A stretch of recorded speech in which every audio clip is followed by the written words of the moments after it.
오늘은 구원 그 이후, 이신칭의 그 이후의 말씀에 대해서 계속 이어서 전해드리겠습니다.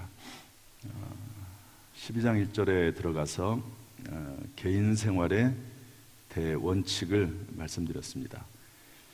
그러면서 그러므로 형제들아 내가 하나님의 모든 자비하심으로 너희를 권하노니, 따라합시다. 모든 자비하심으로.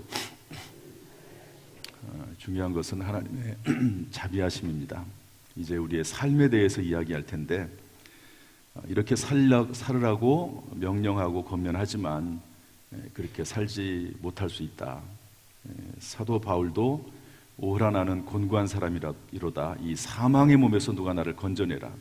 분명히 구원받은 것은 맞는데 그 말씀대로 살지 못하는 자기 자신을 발견하면서 이 사망의 몸에서 누가 나를 건져내랴. 따라합시다. 이 사망의 몸에서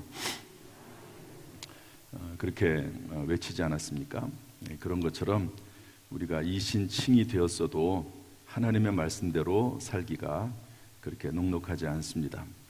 그러나 하나님의 자비하심으로 권한다.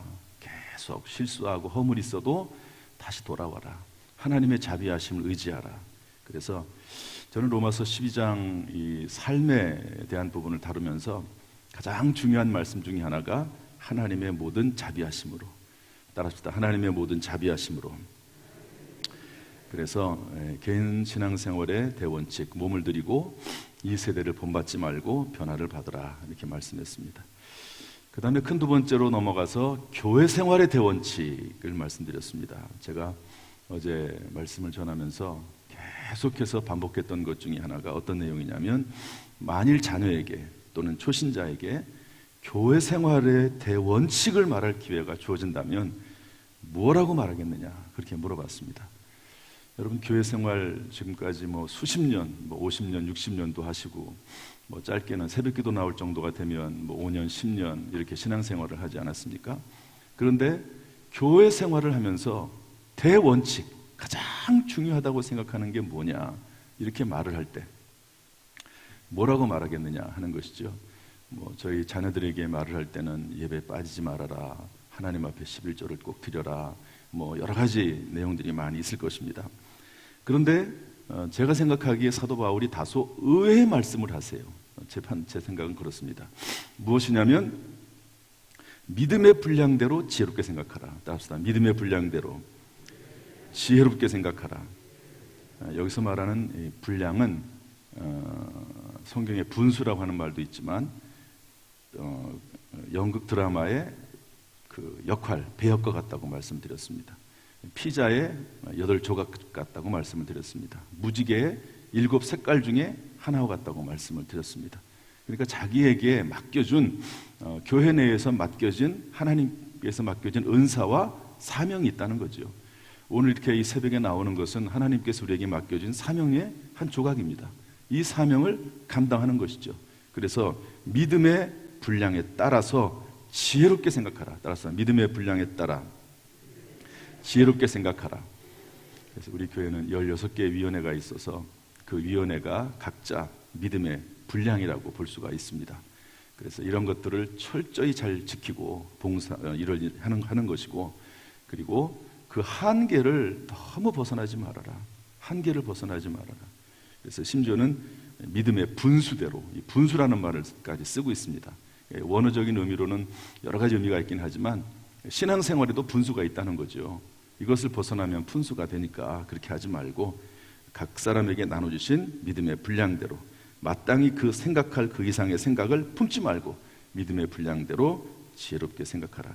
그래서 예언이면 믿음의 분수대로, 섬기는 일이면 섬기는 일로, 가르치는 자는 가르치는 일로, 위로하는 자는 위로하는 일로, 구제하는 자는 성실함으로, 긍휼을 베푸는 자는 즐거움으로, 이게 전부 각자에게 하나님이 그 은사에 따라 주신 그 분량이 있는데 그것으로 지혜롭게 생각하라 말씀하고 있습니다. 교회 생활의 두 번째 원칙이 있는데요, 저를 따라합시다. 거짓이 없는 사랑으로 봉사하라. 그래서 교회 봉사의 원리인데요, 딱 두 가지 얘기했습니다. 믿음의 분량대로 지혜롭게 생각하라, 그리고 거짓이 없는 사랑으로 봉사하라. 따라합시다. 지혜롭게 생각하라, 봉사하라. 두 가지예요. 교회 생활의 대원칙을 얘기하면서 사도 바울이 딱 두 가지 얘기했습니다. 지혜롭게 생각하라. 믿음의 분량대로 지혜롭게 생각하라. 거짓이 없는 사랑으로 봉사하라. 뭐 얼마나 많은 내용들이 있겠습니까만은 이 두 가지를 얘기했습니다.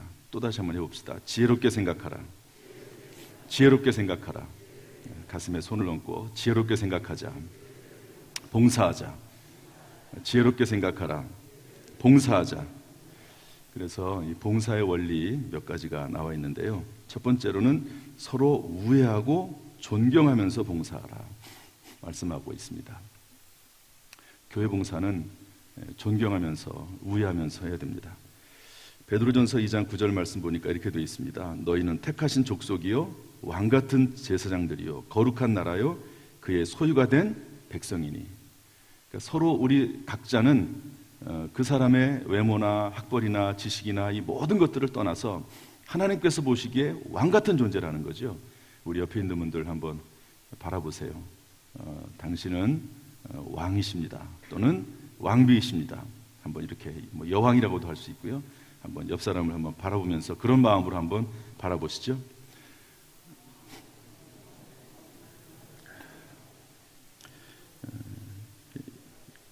전부 다 하나님께서 볼 때 택하신 사람이고 거룩한 나라고 또 그의 소유가 된 하나님의 백성이기 때문에 서로 존경하고 또 서로 우애하라는 것입니다. 우리와 함께하는 사람은, 지금 내 옆에 있는 사람은 참으로 귀중한 사람입니다. 예수님께서 피 흘려 죽으시기까지 사랑하신 하나님의 자녀, 우리의 믿음의 형제, 자매입니다. 그래서 귀하게 여기고 함께 하라는 거죠. 동력자고 동지입니다. 저는 이제 그런 말을 쓰는데, 성경에 동력자라는 말을 많이 쓰는데, 저는 그거보다도 동지라고 하는 말을 많이 씁니다. 그래서 이분들을 귀하게 여기고 칭찬을 하고 또 그리고 그 귀중함을 알아주는 것이죠. 따라서 교회 일은 조금 늦어도 괜찮다고 저는 봅니다. 우애하면서 함께 가는 것이 더 중요합니다. 따라합시다. 교회 일은 조금 늦어도 괜찮다. 우애하면서 함께 가는 것이 더 중요하다. 제가 하도 많이 말씀을 드리니까 2인 삼각과도 같습니다. 2인 삼각. 다리를 묶죠, 하나씩. 그리고 다리가 3개죠. 그렇게 묶었기 때문에 서로 불편합니다. 그러나 이거 묶었던 거 풀어버리고 그냥 자기 혼자 다르면 빠릅니다. 달리면. 그러나 교회는 그런 것이 아니고 다리 한쪽을 묶고 그리고 서로 우애하면서 서로 의지하면서 넘어지면 이렇게 세우고 그러면서 힘을 모아가지고 달릴 수 있으면, 그러나 달릴 수 있으면 최대한도로 빨리 달릴 수 있으면 달리되 서로 함께 가는 것이 중요하다 하는 것이죠. 그래서 교회 일은 조금 늦어도 괜찮다 그렇게 생각이 듭니다. 두 번째로는 열심으로 봉사하라는 거예요. 열심으로 따릅시다. 열심으로 봉사하라. 11절 말씀 보면 부지런하여 게으르지 말고 열심을 품고 주를 섬기라 이렇게 되어 있습니다. 교회 봉사의 중요한 원리거든요. 우리가 함께 하지만 열심을 내는 거죠. 그 대신에 디도서 2장 14절에 이렇게 되어 있습니다. 한번 읽어보겠습니다. 시작. 그가 우리를 대신하여 자신을 주심은 모든 불법에서 우리를 속량하시고 우리를 깨끗하게 하사 선한 일을 열심히 하는 자기 백성이 되게 하려 하십니다. 우리를 대신해서 자신을 주셨죠. 예수님께서 속량하시고 깨끗하게 하셨는데 그 이유가 뭡니까? 선한 일에 열심히 하는 자기 백성이 되게 하려 하십니다. 그랬습니다. 한철아 박사님이라고 교수님은 기독교는 열심의 종교라고 그랬습니다. 열심을 내는 종교다. 열심히 식어지면 은혜가 식어진 것입니다. 내 안에 무언가 하나님을 향한 열정, 열심 이런 것들이 식어지면 은혜가 식어진 것이라고 판단을 했습니다. 그래서 주님 일은 최선을 다해서 열심을 내는 거죠. 하나님 앞에 봉사라고 교회 생활의 대원칙을 얘기하면서 열심을 내라 말씀하고 있습니다. 단 잘못된 열심이 있습니다. 이단에 빠진 자의 열심, 병든 열심이죠. 열심을 내긴 하는데 이단자들만큼 열심히 내는 사람들이 어디 있습니까? 그러나 잘못된 열심이죠. 마르다의 열심이 있습니다. 마르다의 열심, 말씀이 없는 열심, 분주함에 빠져있는 열심, 열심히 일은 해요. 그러나 불평하고 비난하는 열심, 이것은 성경적이지 않습니다. 잘못된 열심입니다. 방향이 잘못된 열심, 도둑의 열심입니다. 영적 푼수의 열심. 열심히 뭔가 하긴 하는데 자기가 거기에 대해서 열심을 낼 일이 아니에요. 그 부분은 그 다른 사람이 해야 될 열심입니다. 그러면은 그것도 옳지 않은 열심이라고 볼 수가 있습니다. 그런 열심이 아니면 정말 열심으로 최선을 다해서 감당하라고 말씀하고 있습니다. 세 번째로는 어려워도 봉사랍니다. 어려워도 소망 중에 즐거워하며 환난 중에 참으며 기도에 항상 힘쓰며 어려워도. 그래서 사도 바울은 뭐라고 말씀합니까? 사도행전 20장 24절 말씀 한번 다 같이 읽어보겠습니다. 시작. 내가 달려갈 길과 주 예수께 받은 사명 곧 하나님의 은혜의 복음을 증언하는 일을 마치려 하면은 나의 생명조차 조금도 귀한 것으로 여기지 아니하노라. 생명조차 귀한 것으로 여기지 않는다. 에스더는 뭐라고 말했습니까? 우리 다 같이 읽어보죠. 시작.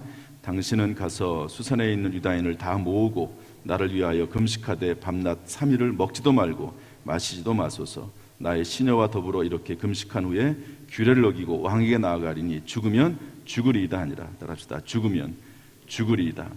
힘들어도 맡겨진 사명, 봉사의 일을 감당을 하는 거죠.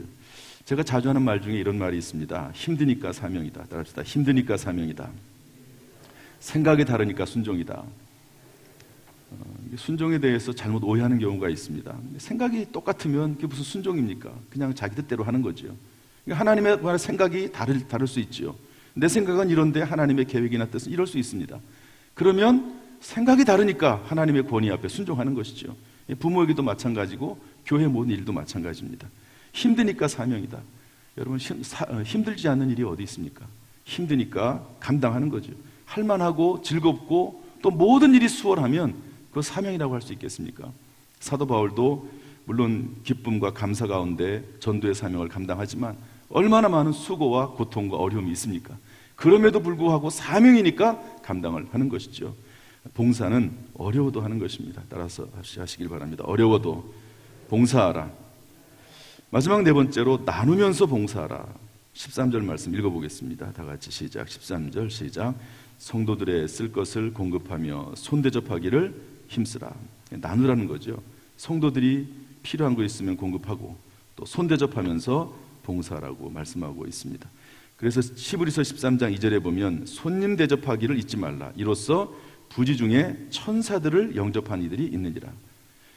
롯이 소돔과 고모라 성에 거하면서 늘 영적으로 갈급한 가운데 갈등 가운데 살았습니다. 그런데 그 소돔과 고모라 성을 하나님이 멸망시키겠다고 하시면서 2명의 천사를 보냅니다. 그런데 하필 그때에 롯이 그 2명의 천사를 만나요. 그리고 간청합니다. 우리 집에 들어가서 좀 쉬시다 가시라고. 그 당시에는 나그네를 대접하는 그런 전통이 있습니다. 다 그러는 건 아니죠. 깨어있는 사람들은 그렇게 살려고 애를 썼습니다. 그런데 그 천사들이 들어가지 않겠다고 얘기합니다. 아주 간청을 합니다. 성경 말씀 보니까 롯이 간청하며 그래서 모셔드립니다. 물론 아브라함이 이 조카 롯을 위해서 기도한 것도 있긴 하지만 롯도 깨어있으면서 천사들을 대접하지요. 부지 중에 천사들을 대접한 이들이 있느니라. 소돔과 고모라 성이 멸망당할 때에 이 2 천사가 그 롯과 그 가족들을 이끌어내서 손을 붙잡고 이끌어내서 구원받게 됩니다. 심지어 잠언서에는 이런 말씀도 있습니다. 잠언서 19장 17절 말씀 다 같이 한번 읽어보죠. 시작. 가난한 자를 불쌍히 여기는 것은 여호와께 구워드리는 것이니 그의 선행을 그에게 갚아주시리라. 가난한 자를 불쌍히 여기는 것, 어려운 사람들을 도와주는 것. 물론 나도 어렵고 힘들긴 하지만 내가 할 수 있는 한도 내에서 조금 힘들지만 내가 할 수 있는 한도를 조금 벗어나서라도 다른 사람을 도와주고 섬기면 여호와께 구워드리는 것이니. 여러분, 하나님을 빚지게 하는 방법이 있습니다. 그것은 뭐냐? 가난한 사람을 불쌍히 여기고 어려운 사람들을 도와주는 것이죠. 하나님께 구워드리는 것인데 그의 선행을 그에게 갚아주시리라. 따라서 합시다. 그의 선행을 그에게 갚아주시리라. 그래서 봉사를 이렇게 서로 나누어 가면서 하는 거지요. 올해 또 작년 얼마나 우리가 코로나19 때문에 힘들었습니까? 그러나 그럼에도 불구하고 청남전도, 청류전도에서 최선을 다했다고 봅니다. 참 힘들 수도 있었겠다 하는 생각을 해요. 왜냐하면 그런 여러 가지 재원을 마련해야 되고 또 물건을 판매해야 되고 그러면서 그 수익금을 가지고 또 다른 사람을 도와주는데 그런 수고를 통해서 얼마나 많은 것을 나눴습니까? 우리 지역에 있는 목사님들 만나면은요, 우리 교회에서 하는 일들, 그런 일들을 참 너무 귀하게 생각을 하고 칭찬을 많이 합니다. 어르신들에게 떡이나 삼계탕을 나눠주고 보건소 간식을 나눠주고 두 번, 올해만 해도 2번 하지 않았습니까? 이런 식으로 봉사를, 봉사 자체가 나누는 거긴 하지만 이렇게 어려워도 열심을 내면서 나누면서 서로 우애하고 사랑으로 존경하면서 이렇게 봉사하는 삶이 얼마나 귀중한 삶인지 모른다. 교회 내에서는 이런 봉사의 삶을 살아야 된다.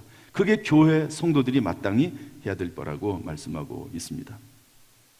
어제 만약에 제가 이 부분까지 다 마쳤으면 이 이야기를 못했을 텐데 마침 어제 한번 마치지 못하고 오늘 더 얘기를 하게 돼서 이런 말씀을 하게 됩니다. 어제 어떤 한 학생이 카드 한 장, 선물과 함께 카드 한 장을 저에게 줬어요.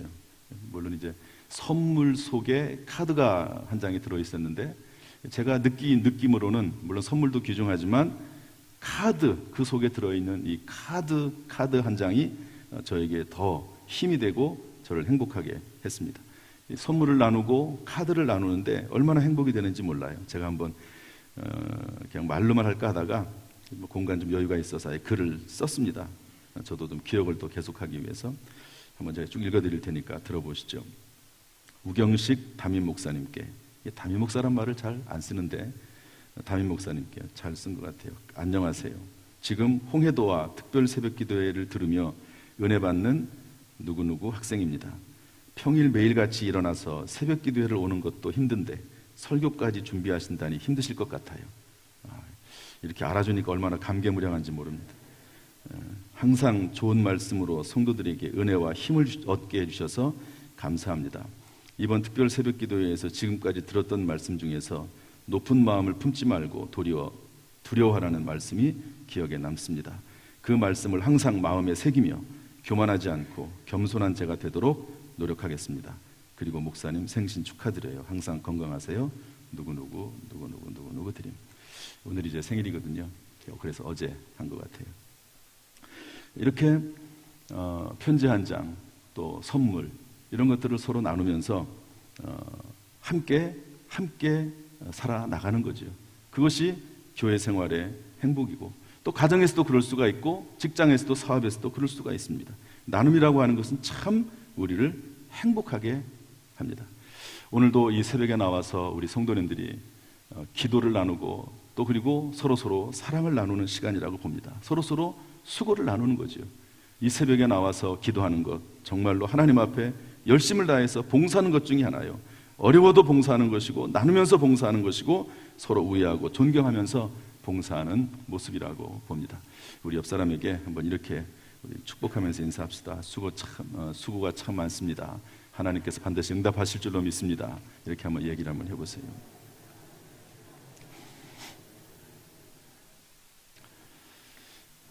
제가 언젠가 설교 중에 한번 드린 말씀인데 저희 집에 냉장고가 고장이 났습니다. AS를 신청을 했죠. 기술자가 왔는데 고칠 수 없다고 합니다. 깨끗한 냉장고거든요. 충분히 더 오래 사용할 수 있는 냉장고입니다. 그럼에도 불구하고 새로 구입할 수밖에 없었습니다. 왜냐하면 부품 하나가 단종이 됐다는 거예요. 7년 정도가 지나면 그 부품을 더 이상 만들어내지 않는답니다. 제가 볼 때는 만들어낼 수 있을 거라고 생각이 되는데 어쨌든 냉장고를 더 많이 팔려고 하는지 어떤지 모르지만 어쨌든 부품 하나가 단종이 됐는데 그 부품이 없어서 냉장고가 가동이 안 되는 거예요. 그렇게 되니까 냉장고 전체를 바꿔야 되는 그런 상황이 됐습니다. 참 부품 하나의 중요성이 큽니다. 교회 안에서 우리 모두는 하나님의 자녀들이죠. 내가 상대방이 좋든 안 좋든지 간에 내 마음에 들든지 안 들든지 간에 너무 교회를 해치고 악한 일을 하지 않는 한 그러면은 교회에서 교회 리더들이 치리해야 되겠죠. 그러나 그것이 아닌 한 전부 다 하나님의 자녀고 귀한 존재고 명품 중에 명품입니다. 여러분 우리 옆에 있는 한 사람 한 사람은 그 사람이 어떤 형편에 있든지 간에 하나님께서 보시기에 귀한 하나님의 자녀인 줄로 믿습니다. 우리의 자녀들은 다 귀하지 않습니까? 그런 것처럼 하나님의 자녀예요. 한 사람 한 사람 다 귀한 존재입니다. 오늘 교회를 봉사하면서 우리가 그런 의식을 가져야 됩니다. 한 사람 한 사람이 다 중요하다. 필요 없는 분은 하나도 없다. 이런 마음을 가지는 거죠. 서로 귀하게 여기고 서로 존경하고 그런 마음으로 신앙생활하고 서로 섬기며 봉사해야 될 줄로 믿습니다. 이런 것들이 교회 생활의 대원칙이에요. 교회 생활의 대원칙. 믿음의 분량대로 지혜롭게 생각하라. 그리고 사랑으로, 거짓이 없는 사랑으로 봉사하라. 이렇게 권면하고 있습니다.